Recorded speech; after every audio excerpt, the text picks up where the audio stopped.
ఇంతవరకు పాటలతో ప్రభువును ఆరాధించాం.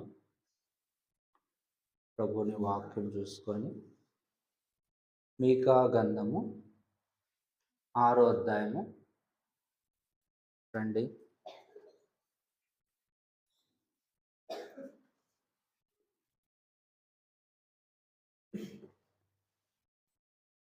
మొదటి నుండి 5 వచనాలు. 5 వచనాల తర్వాత 6 వచనం నుండి 8 వచనాల వరకు చదవండి. అందరం కలిసి చదువుతాం. మొదటి వచనం 6వ అధ్యాయం మీకా గ్రంథం, పేజీ నంబరు 766. చదవండి, కలిసి చదువుదాం. యెహోవా సెలవిచ్చిన మాట ఆలకించుడి. చదవాలా తమ్ముడా? మీరు చదవాలి. మన స్వరం తక్కువ ఉంది, సిస్టర్స్ స్వరం ఎక్కువ ఉంటారు. వాళ్ళు ఎక్కడున్నా సిస్టర్స్ బలంగా ఉంటారు. కలిసి చదువుదాం. దగ్గరగా కొంచెం ప్రభు మన మధ్యలో ఉంటాడు. ఎక్కువగా చదివి లోపల వాక్యం పెట్టుకుంటే సరే, స్టార్ట్ చేస్తాం. చదవాలా? యెహోవా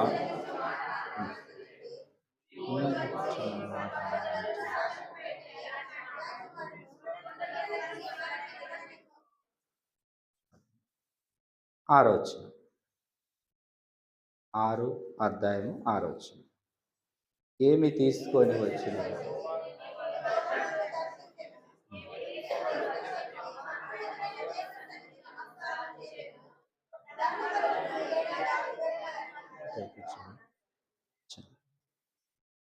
ప్రభు సాయం కొరకు ప్రార్థన.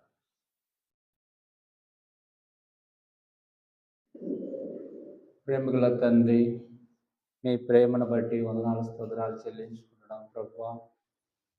నాయన చదివిన లేఖనములు మీ గమ్యానికి తీసుకొని వస్తున్నాం. మీరు ఆశీర్వదించి మాకు విడిచి నీ ప్రజలకు కావాల్సిన మాటలు ఆరాధవర్తమానముగా ఏ హృదయానికి ఎవరికి ఏ వాక్యం కావాలో, ఏ మాటల ద్వారా వారు స్పందించి నీ నామముని ఆరాధిస్తారో అటు వాక్యం నువ్వు తృప్తిపరచు. ఏ ఆశతో వచ్చారో నీ ప్రజలు ప్రభువా, నీవే ఆలకించి అంగీకరించు. ఈ బలహీనుని నీ మధ్యలో నీ సన్నిధిలో ఉంచావు. అయోగ్యుని అపాత్రునినైనా ఏ మాత్రము నేను కనపడక మీరే కనపడి మా మధ్యలో సంచరిస్తురండి. యేసు తప్ప ఎవరు కనపడలేదని శిష్యులు అన్నట్టుగా నా జీవితంలో ప్రభువా మీరు కనపడి మీరు మహిమ పొందమని ప్రార్థిస్తున్నాం ప్రభువా. వాక్యమును చదివిన మాటలు మాకు వివరించండి, బోధించండి ప్రభువా. మీరు మా మధ్యలో మీ ఆత్మతో సంచరిస్తూ నీ ఆత్మతో నన్ను నింపి నీ ప్రజలకు కావాల్సిన నా నోటి పెదవుల ద్వారా నుండి వచ్చే ప్రతి మాట ప్రభువా నీవు ఆశీర్వదించమని వేడుకుంటున్నాం తండ్రి. నీ వైపు చూస్తున్నావు, ఎవరి వైపు చూసినా మాకు నష్టమే, కానీ జీవం గల దేవుడైన వైపు చూస్తూ నాయనా ఆ ప్రభు అయిన యేసుక్రీస్తు నా కొరకు చనిపోయి సమాధి చేయబడిన బలి అర్పణ చేసిన ఆ యేసు ప్రభు వైపు చూస్తూ ఉన్నాం. సహాయం అందించే దేవుడు నీ వైపు చూస్తున్నాం తండ్రి. మా మధ్యలో మీరు సంచరిస్తే ఈ మాటలకు ఎంతైనా మీరు మాకు అందించమని వేడుకుంటూ ఘనత మహిమ ప్రభావాన్ని కల్పిస్తూ యేసు ప్రభు ఘనమైన నామమున ప్రార్థించి అడిగి వేడుచున్నాం తండ్రి. ఆమేన్.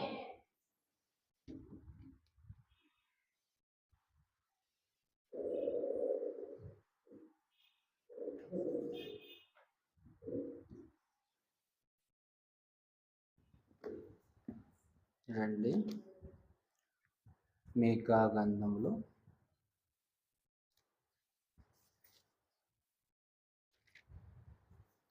6వ అధ్యాయము మొదటి వచనం. ఒకరు సాయం చేయండి. చాలన్నా. యెహోవా సెలవిచ్చిన మాట అంటే ఇప్పుడు యెహోవా మాట్లాడుతూ ఉన్నాడు. ఎవరితో? రండి. యెహోవా సెలవిచ్చిన మాట ఆలకించుడి అంటే చెప్తున్న మాటను ఇప్పుడు మీరు ఎలా ఆలకిస్తున్నారు అట్లా యెహోవా అని చెలవిస్తా ఉన్నాడు. ఎవరితో చూద్దాం. అమ్మా స్పీడ్ కాకుండా నిదానంగా అర్థపూర్వకంగా పోదాం రండి. ఆలకించిన కానింటి చదువు. నీవు వచ్చి పర్వతములను సాక్ష్యము పెట్టి వ్యాజ్యమాడుము, కొండలకు నీ స్వరము వినబడను. ఈయన యెహోవా మాట్లాడుతూ ఇశ్రాయేలు ప్రజలతో వ్యాజ్యమాడుతూ ఉన్నాడు. ఏమిటికి వ్యాజ్యం ఆడుతున్నాడంటే, ఆయన కిందికి వస్తే మనకు రాయబడతా వస్తుంది, అరోనును మోషేను వారిని పంపించినాడు ఇశ్రాయేలు ప్రజల దిక్కు వారిని విడిపించుటకు ఐగుప్తు దాస్యముల నుండి. 5వ వచనం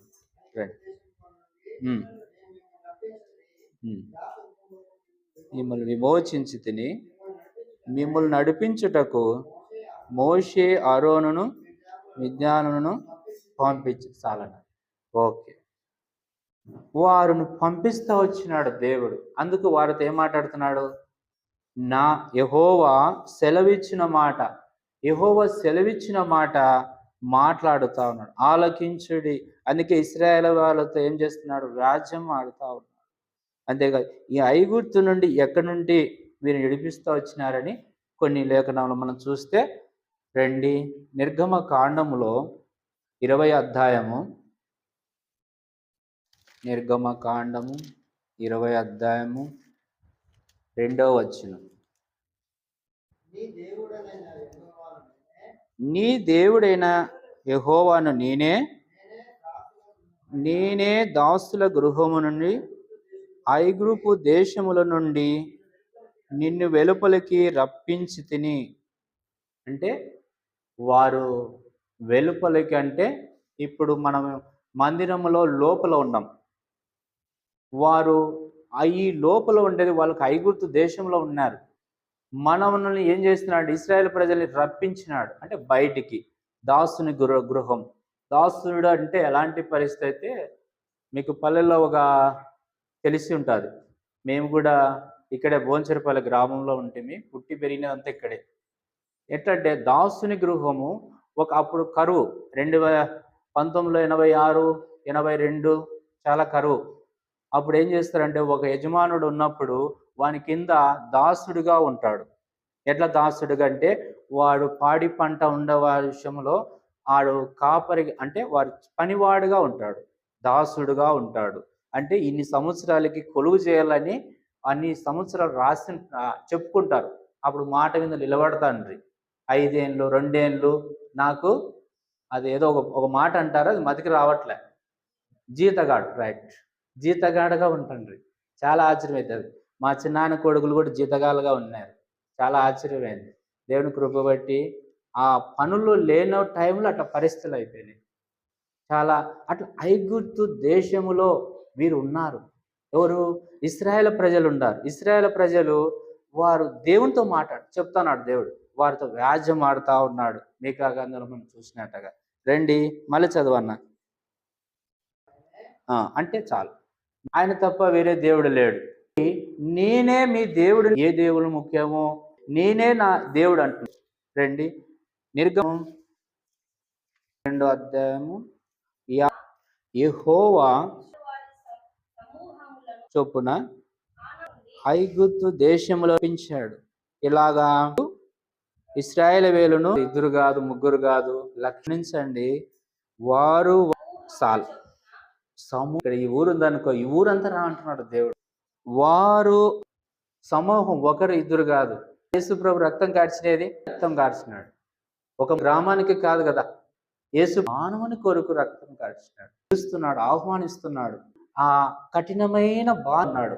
అంతేకాదు వ్యాజ్యమాడుతూ వారు స్థితిలో అన్ని చేస్తూ కూడా అనువారుగా ఉన్నారు వాళ్ళు. రెండే యేసు ప్రభు ఈ లోక రీతిగా మనం ఆలోచన చేస్తే మర్చిపోయారు. అయినా రాయబడతారు.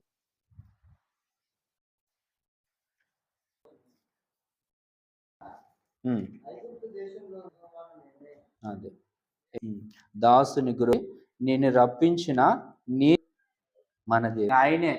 ఇంకా అంటే మేలుని నేనే అని ఇశ్రాయేల్ ప్రజలు వెళ్ళిపోయే రకంగా. అందుకే నేనే అని చెప్తా ఉన్నాడు.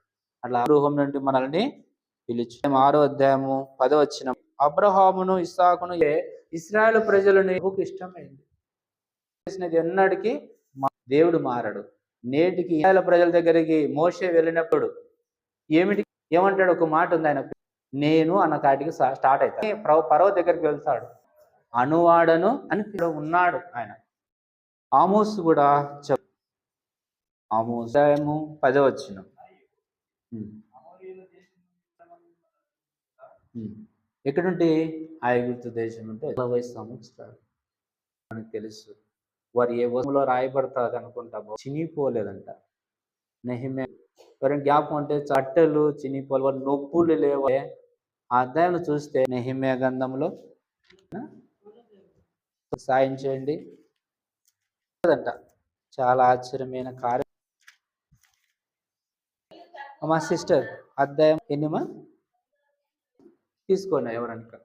అరణ్యములో 40 సంవత్సరి వారి కాపురాలదట. మేము ఇక్కడ బస్సులు లేవు, మేము పడినాం. శరీరమైనదిగా కొంచెం కూడా తట్టుకోలేము. ఎంతగా బలవంతులుగా తొలగిపోతామో బలహీనలు అవుతాం, వారికి ఉంటామో బలవంతులుగా అవుతాం. ప్రభు ఉన్నాడని మనం అనుకుంటే బలమే నా అని అనుకుంటే బలవంతుడు ఎట్లా పడిపోయాడు అంటే రండి వచ్చినాం కదా. 2వ అధ్యాయం. మరియు ఐగుప్తు దేశం అమోరీయుల దేశమును స్వాధీనపరుచుకున్నారు. ఆయన సంఘవాగ్దానం కూడా వస్తాను, నీకు ఇచ్చు దేశమును ఈ రాసెల్లా. అది దేవునికి ఆయన మర్మం, ఆయన మర్యము ప్రభువా దేవుడు చేస్తాడు. రండి 77వ కీర్తన 77. అరుణు చేత నీ ప్రేమంగా చూస్తూ వచ్చిన చూస్తా అండ. నేను బండ్లన్నా వెళ్తా అది ఒక నాయకుడు చూస్తున్నారు. మీకా గంధంలో ఏం చూసినాము? ముగ్గురు నడిని మోషే ముగ్గురు ఎన్నుకున్నాడు దేవుడు.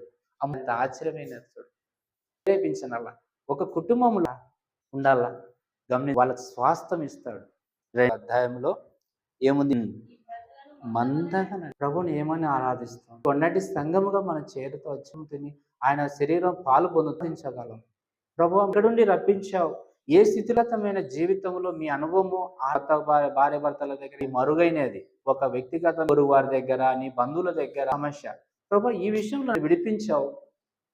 ప్రజాశతో ఆసక్తితో యేసు ప్రభు మన మధ్యలో ఉన్నాడు. మనసారగా ఆరాధించే వారికి ఆరాధించినాక ఆ అనుభవం అట్టు వస్తుంది. అపోస్తలుల కార్యములు కూడా ఒక మాట రాయబడుతుంది. 78వ అధ్యాయమే ఇక్కడి 53వ వచనం.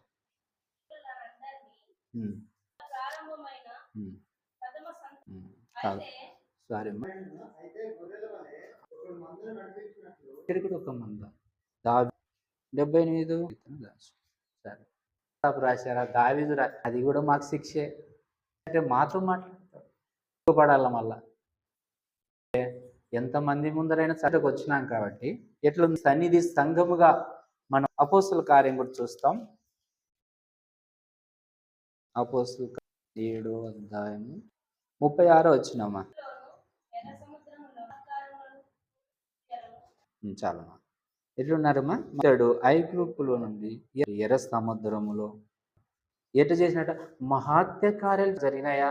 ప్రభుని ఆరాధించవచ్చు. ఏ విధంగా దాసు గృహంలో ఉన్నావా వెళ్దాం. ఇప్పుడు వారు తీసుకొచ్చిన అర్పణ బట్టి మీకు తీసుకొని యెహోవాని బైబిల్ ఉన్నాయి, సెల్ ఫోన్లు ఉన్నాయి. అయితే హృదయంలో మన ఉదయం అని ఎవరు పరిశీలించుకున్నారు? లోకంది వాళ్ళది. మన సరమంగా అంటే ఎవరైతే మాట్లాడాడు రోజు ఒకటైనా ఏదో ఒక వచ్చినామంటే ఇది ప్రభు నామను బట్టి. నా చుట్టూ ఎన్నో సమస్యలు ఉన్నాయి, అయితే నీ వ్యక్తిగతమైన ఆరాధన ఏమి యెహోవాను ఏమి తీసుకొని వచ్చింది? ఇది నమస్కారం చేసి తేలను అర్పించను. బలులు అర్పిస్తూ వచ్చినారు. దేవుడు నాకు హెచ్చరిస్తున్నాడు. పనంతా చేసినప్పుడు దీవించబడతా వచ్చినాడు. దేవుడు కొన్ని మాట్లాడతాడు. కొన్ని 9వ అధ్యాయము గుడారం గురించి మోషే వారిని 43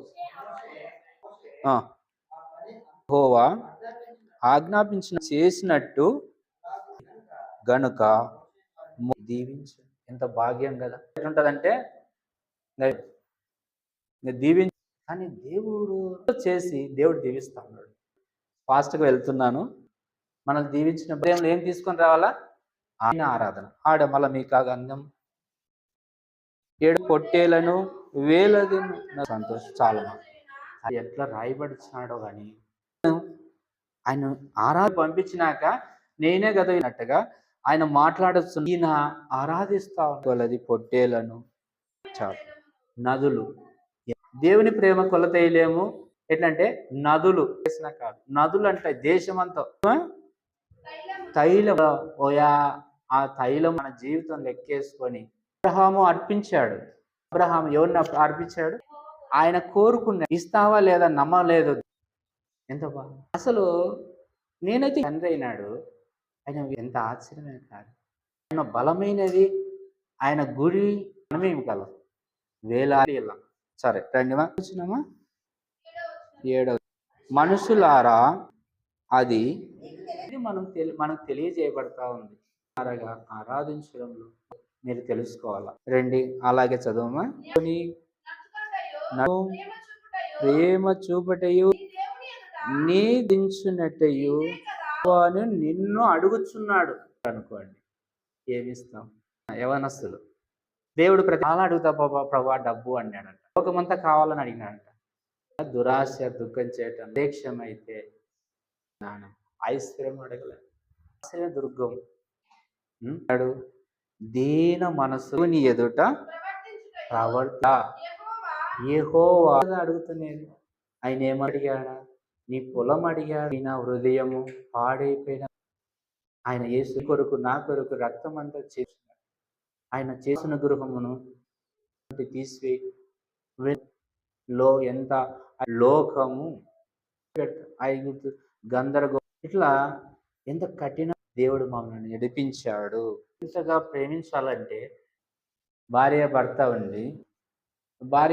ఉండి స్త్రీని నమ్ముకుంది. ఎందుకంటే తెలియదు యేసు స్థితిలో పిచ్చి అనుమానం. యేసు ప్రభు కనపడకూడదు. ఆయన భార్య భర్తలుగా పని చేసుకొని వెళ్తున్న సమయంలో ఏం పాట పాడాలా అని అంటే నేను ఏసై పాట ఏదో పాడు సుందరుడా అని ఆ పాట లేవు. సుందరుడా ఆ పాట పాడుతూ 10 మందిలో శ్రేష్ఠుడు ఏదో అని 10 మంది ఉన్నాడా? ఎట్టుంది చూడు పరిస్థితి. సుందరుడు ఉన్నాడా? అంత పాట పాడి అంటే వృధా అని చెప్తున్నా. ఆయన ఎంతగా మంతులు ఎక్కువ ఉంటారు, పురుషులు మేము తక్కువ ఎక్కువ ఉంటారు. అందుకే యేసు ప్రభుని ఎక్కువ ప్రేమించాడు అని ఆలోచన చేయలేదు. సుందరుడు ఆయన ఫేస్ అంతా మారిపోయింది. అయిపోయిందండి అని అయిపోయింది కదా. అనుమానం ఉంది. నువ్వు పాడవని అట్లా ఆనందించాల. మనకి లోకం పిచ్చిగా అవసరం లేదు. లోకంలో ఎన్నెన్నో ప్రేమించి ఎంత లేకుండా ఎంత ఆనందించాల. 4 ప్రశ్నలు చదువుతూ వచ్చినాం కదా. 20వ అధ్యాయం 2వ వచనంలో మనల్ని విడిపించాడు. అట్లా ఒకరికి ప్రార్థన అడగద్దండి. ప్రార్థన ప్రత్యేకత. ప్రార్థన సమయం దొరుకుతుంది. ఇప్పుడు అలాంటి నా కొరకు ఈ దాసు నుండి విడిపించి విగ్రహాల్లో ఉంటిని మాట్లాడదాలని బోధిస్తా. నీ అనుభవం అది ఆరాధన. ఇట్లాగే మీరు నేను వ్యక్తిగతమైన ఆరాధన అయితే కొత్తగా నది మళ్ళా వివరించలేము. టైం మనం ఇంపై కొత్తగా ప్రభుని అడగండి. ఆరాధించాలా అని అడిగితే చాలు. అనుకొని ఆరాధించాలి.